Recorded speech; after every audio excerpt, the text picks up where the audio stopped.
1 João 4, do 7 ao 12. Diz o seguinte, a palavra do Senhor: Amados, amemos uns aos outros, porque o amor é de Deus. E todo aquele que ama é nascido de Deus e conhece a Deus. Aquele que não ama não conhece a Deus, porque Deus é amor. O amor de Deus para conosco manifestou-se no fato de Deus ter enviado seu Filho unigênito ao mundo para que vivamos por meio dele. Nisto está o amor. Não fomos nós que amamos a Deus, mas foi Ele quem nos amou e enviou seu Filho como propiciação pelos nossos pecados. Amados, se Deus nos amou assim, nós também devemos amar uns aos outros. Ninguém jamais viu a Deus. Se amamos uns aos outros, Deus permanece em nós e seu amor é em nós aperfeiçoado. Amém? Vamos orar ao Senhor mais uma vez? Senhor Deus, nós te pedimos, ó Deus, a tua misericórdia e a tua graça, para que possamos, nesse mesmo espírito de alegria que o Senhor tem nos dado neste culto, num espírito de gratidão, de louvor, que nós possamos cultuar ao Senhor. E agora que nós possamos cultuá-lo, ó Deus, ouvindo a tua palavra, prestando atenção naquilo que o Senhor quer nos dizer e tendo o coração aberto para poder ser transformado, para poder ser mudado. E se há alguém aqui, Deus, que ainda não te conhece verdadeiramente, que possa encontrar a salvação nesta noite, Deus. Que nós possamos, ó Deus, aprender na tua palavra a como caminhar em mais um ano, Deus, que essa igreja inicia agora, Deus, o seu fazendo 19 anos, mas iniciando o seu 20º ano que estamos aqui, Deus, pela tua graça. Que o Senhor nos abençoe e o Senhor use a minha vida, apesar do miserável pecador que eu sou, Deus. Que o Senhor fale aos nossos corações e que o Senhor nos transforme conforme o teu Filho. Em nome de Jesus Cristo. Amém e amém. Irmãos, então hoje nós estamos nessa ocasião tão especial, que é a ocasião de celebrar 19 anos desta igreja. E algo que nós temos que sempre relembrar é para onde nós estamos caminhando como igreja. Que tipo de igreja nós queremos ser nesse novo ano que se inicia, onde nós estamos aqui juntos? Que tipo de igreja a Igreja Batista Aliança quer ser e quer alcançar e progredir em direção daqui 1 ano, daqui 5 anos, daqui 10, 15, 20 e até que o Senhor Jesus Cristo volte e nos encontre? Que tipo de igreja devemos ser e devemos procurar ser? Essa é uma pergunta que muitas igrejas têm tentado responder e muitas buscam ser uma igreja extremamente tecnológica ou uma igreja totalmente passiva em relação a pregar a palavra para poder aceitar tudo. E tantas outras direções que tantas igrejas procuram buscar e caminhar a se tornar. Mas que tipo de igreja Deus Ele quer que nós sejamos? E com base nessa passagem, nós vamos ver que Deus Ele quer que sejamos uma igreja, não somente hoje, no dia que estamos comemorando 19 anos, mas daqui 1 ano e daqui para frente, uma igreja transformada pelo Evangelho de Deus, amém? Então, é isso que nós precisamos buscar ser. É isso que nós precisamos buscar entender. Não que outras coisas não tenham a sua importância, a sua necessidade, coisas que também devemos buscar, mas aquela que é mais essencial, aquela que tem maior prioridade, é ser uma igreja transformada pelo Evangelho. Se nós não somos uma igreja transformada pelo Evangelho, e se nós não buscamos ser uma igreja assim diariamente, não vale a pena comemorar e não vale a pena celebrar mais aniversários. Por isso, hoje é uma data que nós devemos lembrar daquilo que Deus nos chamou para ser e para que possamos, assim como nesse dia, continuar comemorando com alegria, com louvor e com júbilo no coração, porque não só porque vivemos mais um ano, mas porque vivemos um ano onde nós somos transformados ainda mais pelo Evangelho. Por isso essa passagem, ela irá nos auxiliar, irá nos guiar nessa meditação, onde nós vamos entender como nós poderemos fazer isso e como nós devemos buscar isso.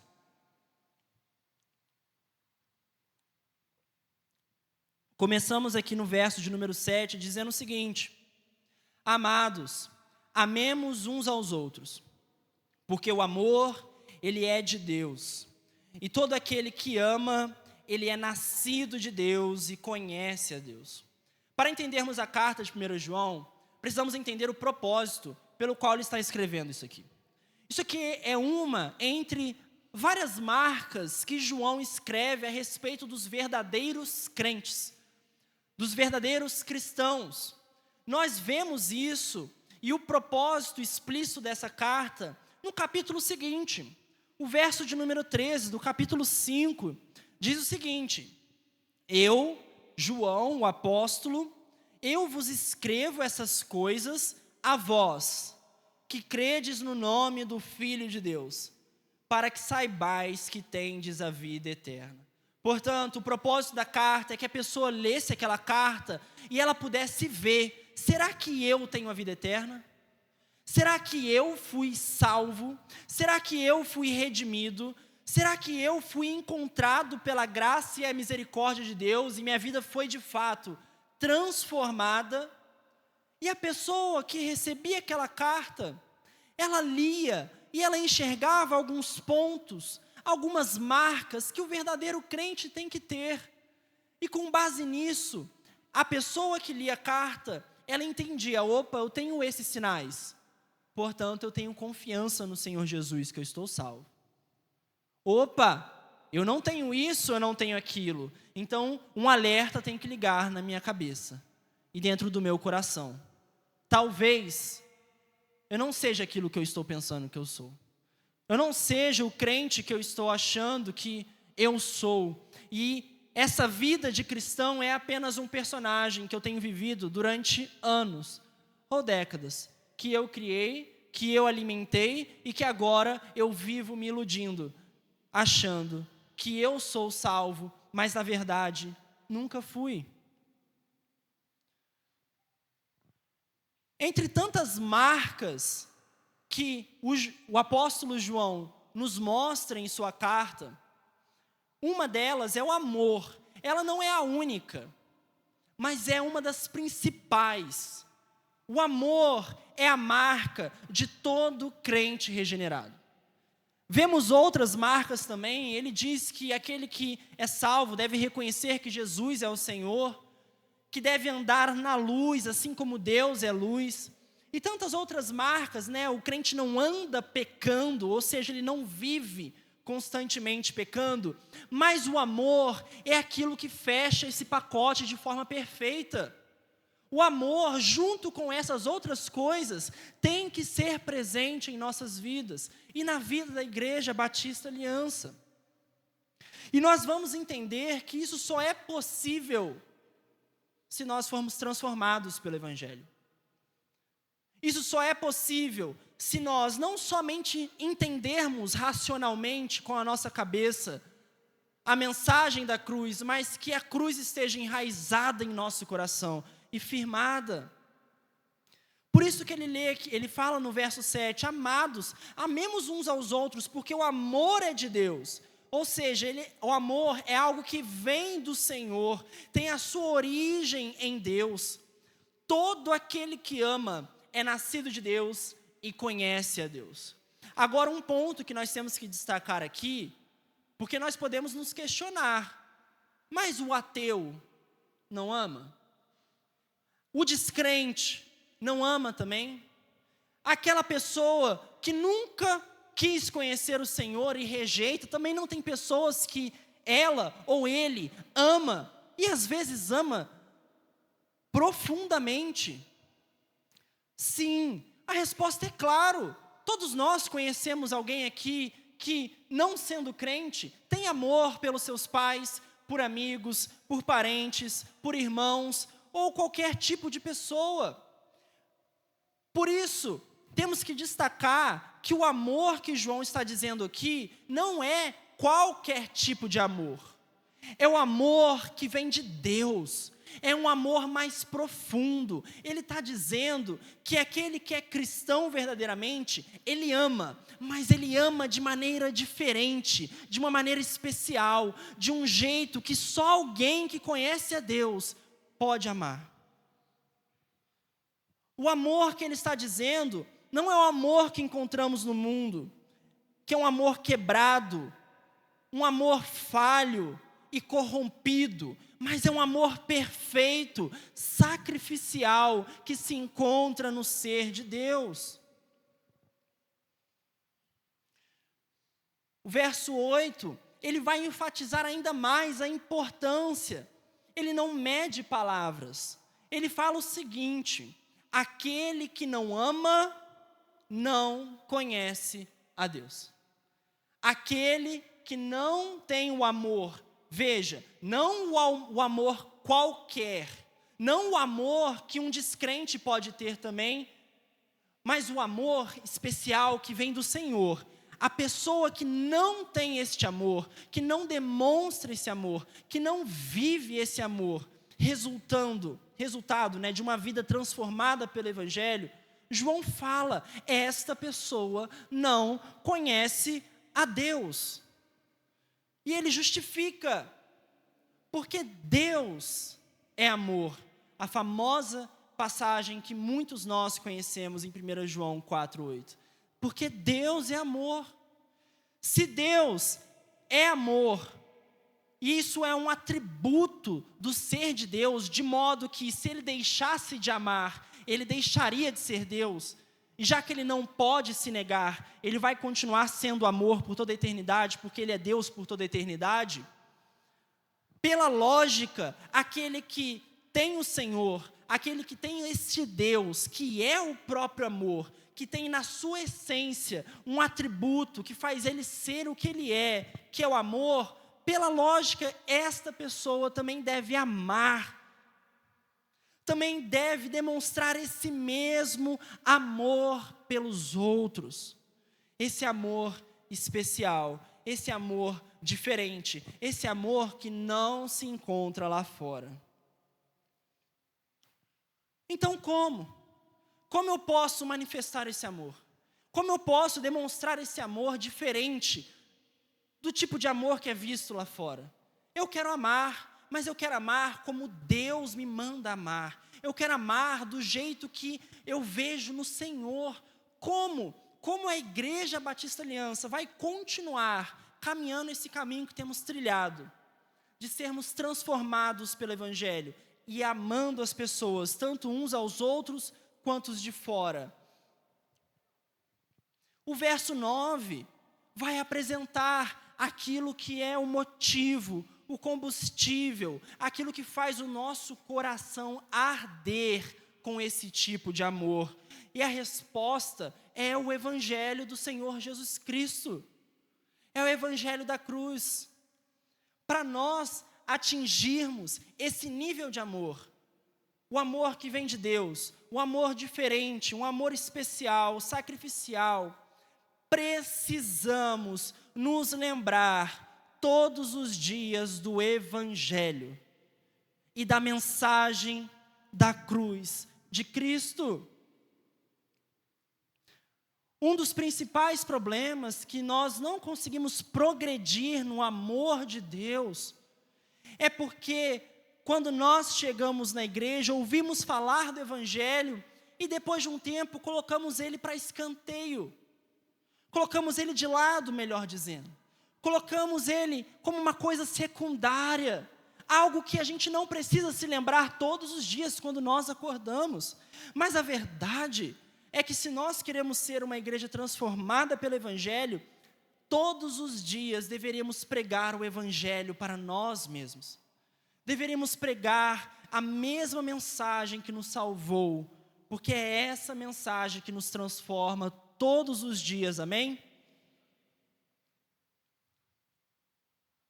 Então ele começa no verso 9, explicando a profundidade do amor que encontramos na mensagem do Evangelho. Ele diz o seguinte, verso de número 9.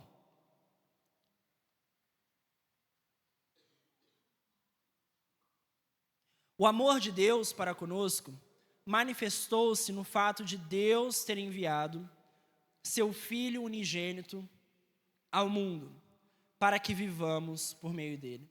Então ele começa a explicar que tipo de amor é esse que ele tem falado nos versos anteriores. Como esse amor é diferente dos outros lá fora.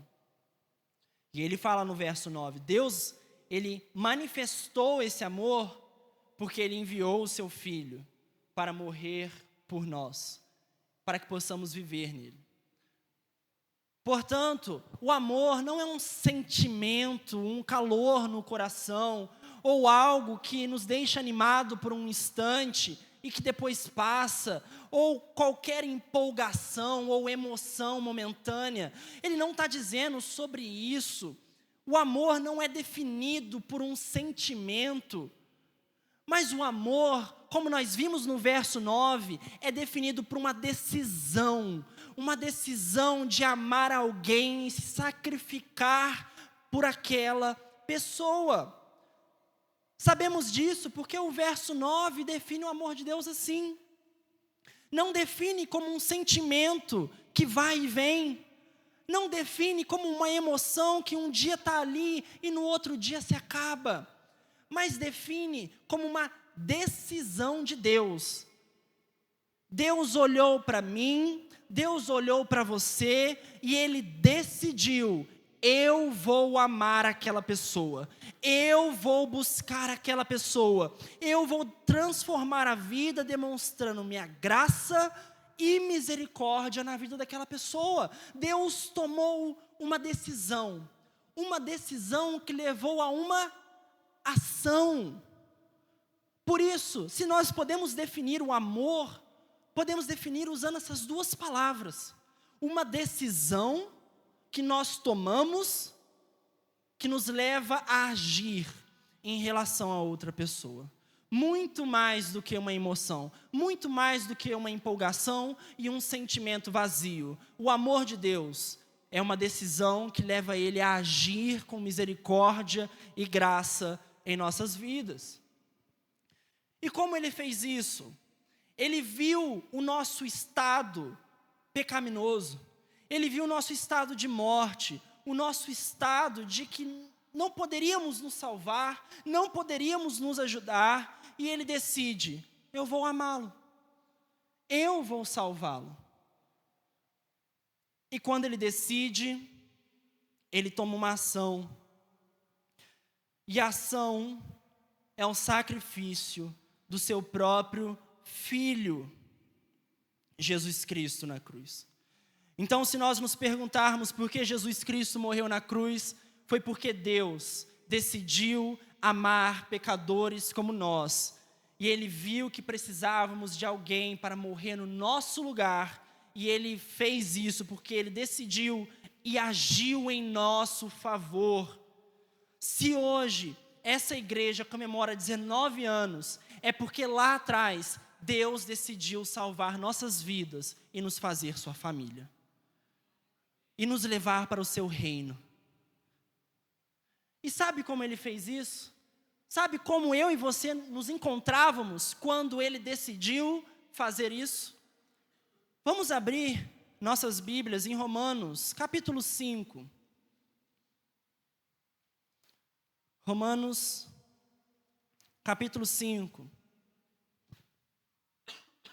Verso de número 10.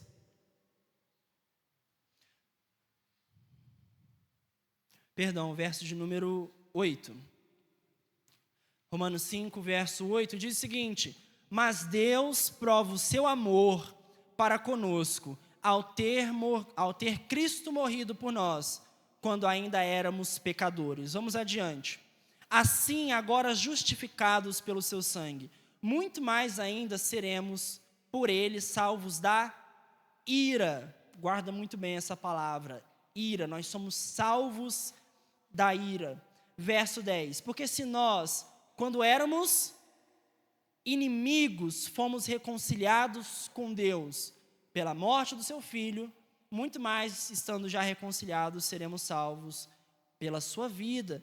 Então a gente se pergunta, quando foi que Deus tomou a decisão e agiu em favor de você, em favor de nós, e entregou o seu Filho para morrer numa cruz para nos salvar? Ele fez isso não quando você fez algo de bom para Ele. Ele fez isso não porque eu e você conseguimos agradá-lo em algum momento, e aí Ele decidiu, agora que Ele me agradou, agora que Ele fez algo, eu vou salvá-lo, eu vou amá-lo, decidi fazer algo por Ele, porque agora Ele está me agradando. Pelo contrário, Deus, desde a eternidade, decidiu te amar, me amar e nos amar, sabendo que éramos seus inimigos, pecadores, miseráveis, que não queríamos Ele, que detestávamos a sua presença e fazíamos de tudo para não estar com Ele. E isso é surpreendente, porque o tipo de amor humano é assim: eu só amo se alguém faz algo por mim. Já parou para pensar nisso? Quanto nós amamos as pessoas simplesmente porque ela fez isso, fez aquilo outro, aquele dia ela lembrou de mim, não sei o que, fez aquilo. Sempre é com si, sempre é com condições. Deus não tem condições, o seu amor é incondicional. Glória a Deus, igreja. O amor do nosso Deus não tem condições. Ele amou não com cis. Ele amou apesar da gente. Apesar de você e do meu coração pecador, corrompido e miserável.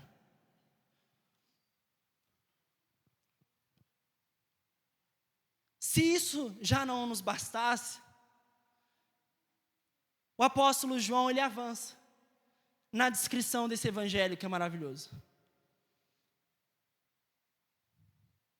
E ele fala no verso de número 10.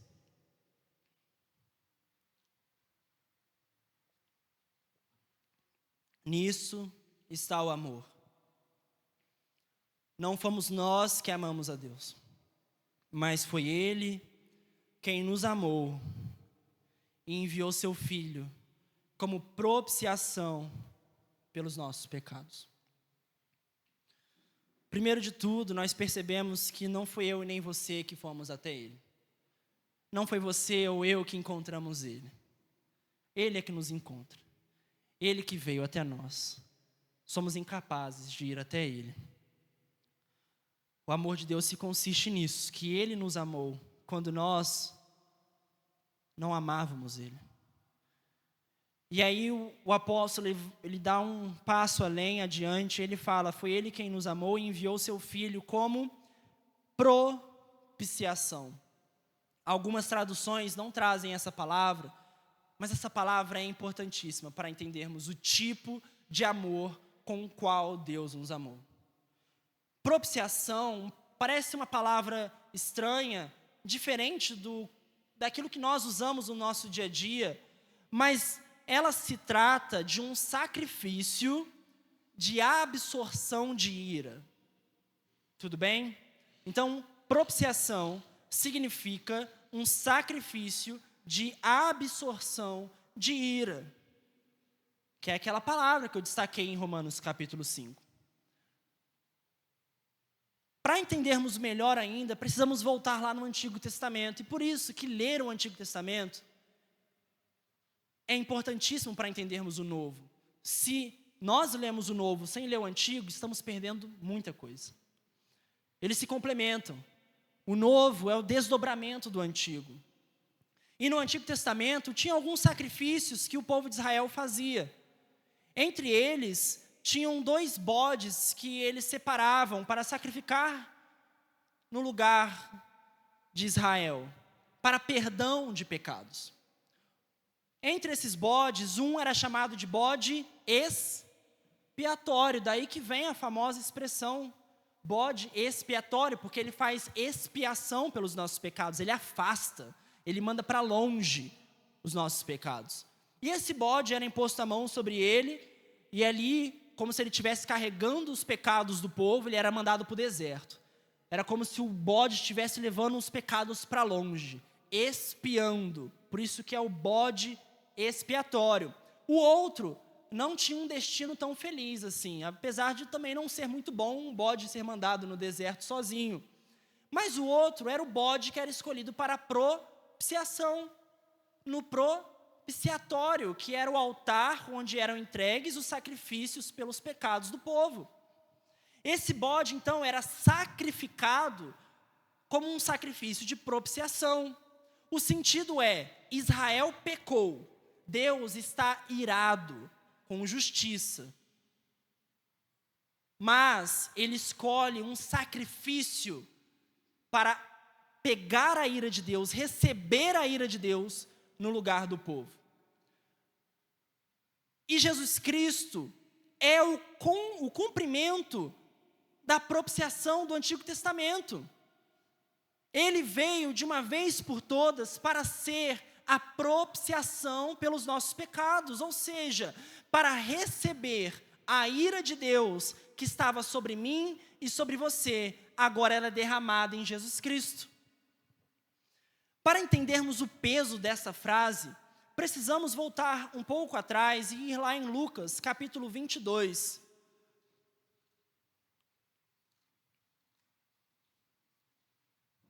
Lucas 22, o verso 39. Nós vamos ler a famosa passagem de Jesus no Getsêmani. Diz o seguinte, verso 39. Então Jesus saiu e, conforme o seu costume, foi para o Monte das Oliveiras, e os discípulos o seguiram. Ali, chegando, disse-lhes: orai para que não entrais em tentação. E afastou-se deles uma curta distância. E ajoelhando-se orava, dizendo: Pai, se queres, afasta de mim este cálice. Todavia, não seja feita a minha vontade, mas a tua. Então apareceu-lhe um anjo do céu que o encorajava. E cheio de angústia, orava mais intensamente. E o seu suor tornou-se como gotas de sangue que caíam no chão. Depois, levantando-se da oração, aproximou-se dos seus discípulos e o achou-os dormindo de tanta tristeza. Nessa passagem, nós encontramos um momento da vida do nosso Senhor Jesus que nós entendemos melhor a dor que Ele passa na cruz. Vemos que Ele ora com uma angústia extrema. Vemos que Ele, que é Deus, mas ao mesmo tempo homem, ora ao Pai porque está angustiado, está aflito, está com o seu coração triste. E Ele busca o Pai em oração, ao ponto de aparecer um anjo do céu que o encorajava, que o consolava. E ele começou a orar ainda mais intensamente. E agora o seu suor, que geralmente quando nós suamos, é água, começou-se a tornar-se como sangue, porque aconteceu um caso ali de hematidrose, onde quando a pessoa tem tanta aflição, tanta angústia, que os seus vasos capilares, onde passam o sangue, se rompem e misturam com suor. Esse era o nível da angústia que o Senhor Jesus estava passando naquele momento no Getsêmani. E ele estava aflito, suando sangue, buscando o Pai intensamente. E por que ele estava assim? Porque o que causava tanta aflição no Senhor Jesus? Ele nos fala uma frase que é: afasta de mim este cálice. E aí a gente se pergunta, o que havia no cálice? O que tinha dentro desse cálice que causava tanta aflição, tanta angústia no Senhor Jesus, ao ponto dele orar intensamente e suar sangue, de tanto que ele estava aflito? O cálice, meus irmãos, era um símbolo que no Antigo Testamento é muito usado para representar a ira de Deus. Quando nações pecavam contra o Senhor, Deus falava através de seus profetas, dizendo que o cálice da sua ira iria ser derramado sobre essas nações. Quando pessoas pecavam contra Deus, e Ele decidia cumprir sua justiça, é a ira de Deus que essas pessoas recebiam. Agora, estamos falando de alguém aqui que não é só homem.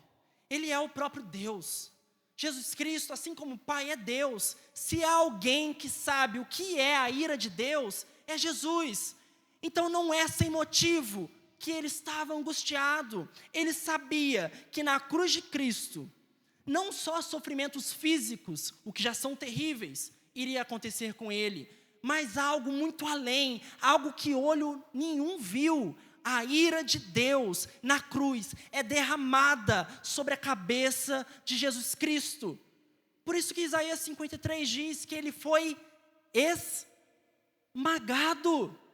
O Pai esmagou o seu próprio Filho com a sua ira devastadora. Você já imaginou esmagar o seu filho por amor a outra pessoa que nunca fez nada por você e, pelo contrário, foi sempre seu inimigo, pecador e miserável? Pois Deus nos amou assim. Ele olhou para mim e para você e viu inimigos pecadores que desprezavam Ele. E Ele falou: eu vou amar, eu vou agir e eu vou esmagar o meu filho com a minha ira, porque eu amo eles. Hebreus 10, 31. Vai nos dizer o seguinte: coisa terrível é cair nas mãos do Deus vivo. Era para ter sido você, era para ter sido eu, mas foi o Filho de Deus. O Filho de Deus caiu nas mãos do Deus vivo, e Ele tomou aquele cálice, até que quando Ele virou, não sobrou gota nenhuma. A primeira vez que eu entendi isso, irmãos, a primeira vez que eu me deparei com essa palavra, que muitas vezes na leitura pode passar despercebida, a sensação que eu tive é que o meu entendimento do amor de Deus cresceu grandiosamente. Porque uma coisa é nós sabermos que Ele morreu, que Ele sofreu, que teve tortura, que teve humilhação, o que já é horrível. Outra coisa é saber que, além de tudo isso, Jesus Cristo olha para o Pai, depois de uma eternidade, amando um ao outro, e pela primeira vez, desde a eternidade, quando Ele olha para o Pai, Ele não vê um olhar de amor. Ele vê a ira sendo derramada sobre Ele. Você consegue imaginar isso? Depois de uma eternidade, olhando para o Pai e amando o Pai, e o Pai amando o Filho, e o Espírito ali com Ele, e os três se amando eternamente, pois assim que era a Trindade antes da criação de todas as coisas. E agora, depois de uma eternidade, quanto é uma eternidade? Ninguém sabe, ninguém pode compreender. É algo que não tem início nem fim. Não são 100 anos, não são 1000, nem 1 milhão. Depois dessa eternidade, Jesus na cruz olha para o Pai e fala: Senhor meu, por que me desamparaste? E agora a gente entende essa frase. O Filho de Deus estava recebendo a ira no nosso lugar. Esse é, irmãos, o Evangelho. Essa é a mensagem da cruz que temos que nos pregar todos os dias, que temos que nos lembrar toda semana, a cada manhã que acordamos, a cada noite que vamos dormir, precisamos lembrar: Eu sou um pecador que Deus decidiu amar, entregando o seu Filho no meu lugar para receber a ira dele. Quando nós fazermos isso, nós vamos começar a ser filhos e filhas de Deus. E não somente isso, mas uma igreja transformada pelo Evangelho, amém? E aí ele chega no verso 11 e fala: amados, se Deus nos amou assim, nós também devemos amar uns aos outros. Então agora ele chega no verso de número 11 com os 2 pés no nosso peito, né? Depois de explicar tudo isso, ele fala: agora meu amigo, minha amiga, você viu o jeito que Deus te amou? Olha para o lado e ama aquela pessoa do mesmo jeito. Isso significa que nós temos que ter o amor diferente lá de fora, o amor especial que vem do Senhor Deus. O amor especial que só existe em Deus. E que só é possível viver quando essa mensagem do Evangelho transforma nossas vidas e a nossa igreja. Se nós entendemos que Deus não somente teve uma empolgação a nosso respeito, que Deus não somente te amou porque você fez aquilo e você fez aquilo outro, mas se nós entendemos verdadeiramente que Deus, ao olhar para nós, não achou nada de bom e decidiu nos amar e agiu em nosso favor, e desta forma, entregando e esmagando o seu Filho na cruz, derramando a ira de Deus, ao ponto dele suar sangue de tanta agonia, porque ele sabia aquilo que ele iria enfrentar, nós devemos fazer o mesmo com os outros. Nós devemos, como igreja, caminhar para sermos uma igreja transformada pelo Evangelho. Isso significa que nós vamos olhar uns para os outros e fazer a mesma decisão que Deus teve em nossa relação. Eu decido te amar. Eu decido hoje amar todos dessa igreja. Eu decido agora amar todos que estão lá fora. Eu decido amar aqueles que estão no meu trabalho. Eu decido amar quem está dentro da minha casa. Mas agora, não com o amor que amávamos antes de conhecer o Senhor, mas com esse tipo de amor aqui. Isso significa que quando alguém não fizer algo para merecer o seu amor, o que nós vamos fazer? Vamos continuar amando.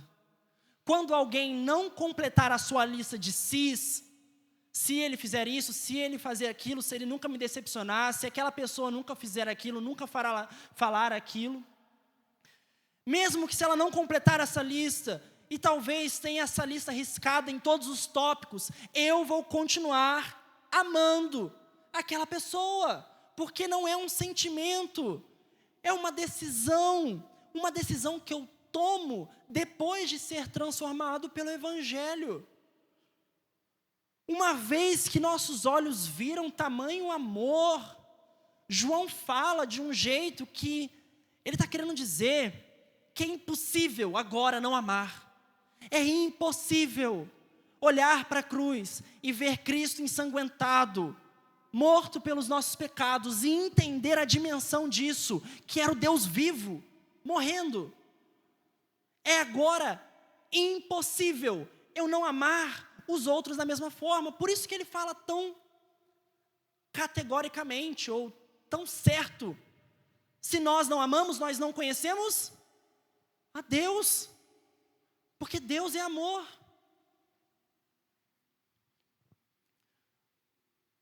Por isso, a mensagem de hoje é para que nós possamos comemorar os próximos aniversários cada vez mais com alegria no coração. Cada vez mais. Não porque Deus nos deu uma bênção financeira, não porque Deus fez qualquer coisa material em relação a essa igreja, mas porque quando a gente fizer 20 anos, a gente vai olhar para trás e falar: eu fui mais transformado ainda por esse Evangelho.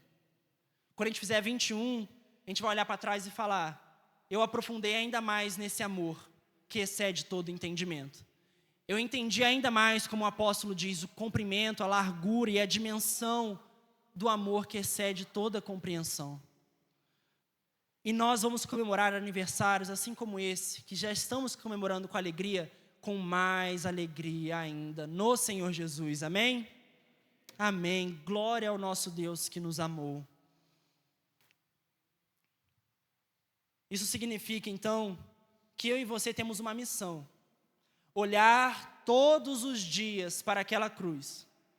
E depois que olhar para aquela cruz, somos desafiados a olhar para quem pisa em nossos pés, para quem fala mal de nós, para quem nunca mereceu o nosso amor, e amar do mesmo jeito, porque tomamos a decisão e porque nós vamos agir. Isso significa que lá fora as pessoas amam, aqui dentro as pessoas amam e se perdoam. Lá fora as pessoas conseguem gostar de umas das outras, aqui dentro nós amamos quem nos faz mal. Lá fora as pessoas conseguem ser legais, gentis, cumprimentar uns aos outros. Aqui dentro conseguimos abençoar e orar pela vida dos outros, que nunca fizeram nada por nós e que talvez até nos fizeram mal. Por quê? Porque diferente de lá fora temos algo que é diferente de tudo. Temos o Evangelho. Temos a mensagem de um Deus morto por pecadores. E ele diz no verso 12: ninguém jamais viu a Deus. Se amamos uns aos outros, Deus permanece em nós e seu amor é em nós aperfeiçoado. Você quer ter o amor de Deus aperfeiçoado em seu coração? Você quer ter o amor de Deus completo dentro de ti? Olhe para aquela cruz e saia dali e vá amar. Amar quem não merece, amar incondicionalmente, amar sacrificialmente. Esse é outro ponto, Deus nos ama sacrificialmente, ou seja, se algo nos custar o teu tempo, custar tua saúde, custar alguma coisa que você possa entregar, faça. Porque Ele nos amou sacrificialmente. Que Deus me abençoe, eu preciso muito ser transformado pelo Evangelho. E que Deus nos abençoe. Que nós possamos ser uma igreja transformada por esse Deus que nos amou sem nós merecermos. Amém? Glória ao nosso Deus nas alturas. Louvado seja o nome do nosso Senhor Jesus. Vamos orar? Senhor Deus, nós te agradecemos e nós te louvamos, porque o Senhor transformou nossas vidas pelo Evangelho. Mas queremos ser transformados ainda mais. Porque não basta conhecer apenas com a nossa mente, ou conhecer um fato como alguém que lê um livro de ciências. Precisamos ter o Evangelho enraizado em nosso coração, profundamente. E nós esquecemos muito fácil, ó Deus. Esquecemos do Teu amor. E a prova disso é que nós não temos amado. Nos ajude, Deus, a acordar todo dia pela manhã e lembrar, a ira de Deus não vai cair na minha cabeça. A mão de Deus não vai me esmagar. A mão que iria me esmagar, iria acabar com minha vida, que iria me, Deus, punir e justamente me punir por tudo que eu faço e tenho feito, agora é a mão que estende para me amar. E nós te louvamos por isso, Deus. Nós te agradecemos. Que o Senhor nos abençoe, que possamos ter a alegria, Deus, de comemorar o nosso 20º ano de igreja, o 21º, o 22º, e que cada ano que passe possamos testemunhar o quanto a igreja está diferente. Não o templo em si, não os instrumentos ou coisas do tipo, apesar de ter a sua importância, mas o principal, Deus, que seja no nosso coração. Que o nosso coração seja diferente a cada ano que se passa. É isso que nós oramos e agradecemos, lembrando também, Deus, do nosso pastor Leandro, que o Senhor esteja com ele, para que amanhã ele possa estar conosco e possamos completar a nossa alegria, Deus, com a presença dele e de sua esposa. Que o Senhor nos abençoe neste momento, em nome de Jesus Cristo. Amém. Amém. Glória a Deus. Vamos louvar o Senhor com mais uma canção.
Enquanto isso, eu queria perguntar, nós temos algum visitante? Ali no canto, não consigo enxergar. Qual que é o nome de vocês? Oi? Nicole e André. Mais algum visitante? Nicole, André, aqui atrás. Qual que é o nome de vocês? Sejam muito bem-vindas. Acho que aqui no canto também tem algum visitante? Quem? O Mateus. Seja muito bem-vindo também entre nós. Ali.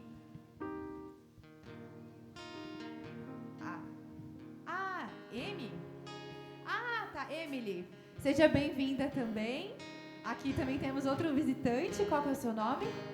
Oi? David. Seja muito bem-vindo. E desse lado aqui temos algum visitante? Não? Receba o nosso abraço, o nosso carinho, todos os visitantes. Que vocês sejam muito bem-vindos entre nós.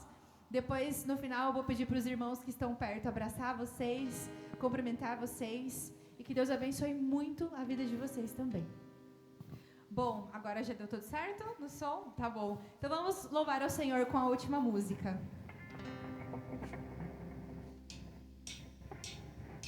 O Filho do Homem retornará com muito poder e glória, Ele reinará.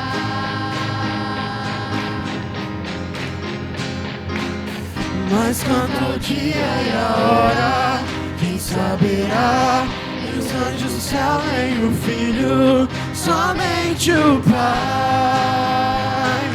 Então vigiai e orai, logo se ouvirá um grito, eis o noivo sobe os montes. Logo se ouvirá um grito, vamos a seu encontro, vamos a seu encontro. Quando a meia-noite chegar, é necessário pensar com a chama acesa. O Filho do Homem virá, será que encontrará fé na terra, fé na terra? Que o Filho do Homem retornará com muito poder e glória, Ele reinará.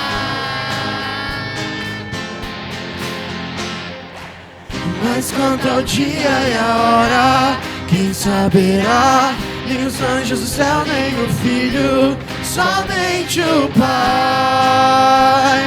Então vigiai e orai, logo se ouvirá um grito, eis o noivo sobre os montes. Logo se ouvirá Um grito, vamos a seu encontro, vamos a seu encontro. Quando a meia-noite chegar, é necessário estar com a chama acesa. O Filho do Homem virá, será que encontrará fé na terra, fé na terra? E a chama não se apague, e a chama não se apague, e a chama não se apague, que a chama não se apague. Não deixe o óleo acabar, não deixe o óleo acabar, não deixe o óleo acabar, não deixe o óleo acabar, não deixe o óleo acabar, não deixe o óleo acabar, não deixe o óleo acabar. Quando a meia-noite Chegar é necessário estar com a chama acesa. acesa, o Filho do homem virá, será que encontrará Fé na terra, fé na terra? Quando a meia-noite chegar, é necessário estar com a chama acesa. O Filho do homem virá, será que encontrará fé na terra, fé na terra? Glória a Deus. Amém.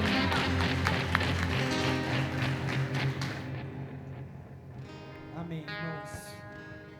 Glória a Deus. Alô, alô? Vamos orar para encerrar? Alô, alô? Vamos orar para encerrar? Tem alguma notícia do pastor Leandro, Jojo? Que bom, conseguiu recuperar? Graças a Deus. Louvado seja o nome do nosso Deus. Vamos orar, irmãos, encerrando, lembrando que a celebração não termina hoje. Amanhã, 9 horas, nós continuamos no culto da manhã, celebrando o aniversário da igreja, e no culto à noite também. Então, todos são extremamente convidados a estarem conosco. Você que nos visita, você que já faz parte da igreja, obrigação, né, estar aqui, né? Então, de manhã e de noite, para continuarmos celebrando pela graça de Deus. Amém? Vamos orar? Senhor Deus, louvado seja o teu nome. Guie cada irmão, cada irmã, cada visitante às suas casas agora em paz. Dê a Deus, a cada família, uma noite abençoada na tua presença. Que a paz do Senhor seja sempre abundante em nossos corações. E que a cruz de Cristo, Deus, possa ser a grande marca dessa igreja, Deus, que começou 19 anos atrás, firmada nesse evangelho, mas que possamos permanecer firmes, caminhando, sem olhar para nenhuma outra direção, senão na cruz de Jesus Cristo. Nós oramos isso, louvando o teu santo nome, que o amor de Deus e Pai, a graça de Jesus Cristo e a comunhão do Santo Espírito sejam com todos hoje e para todos sempre. Amém e amém. Com oração silenciosa, estamos despedidos.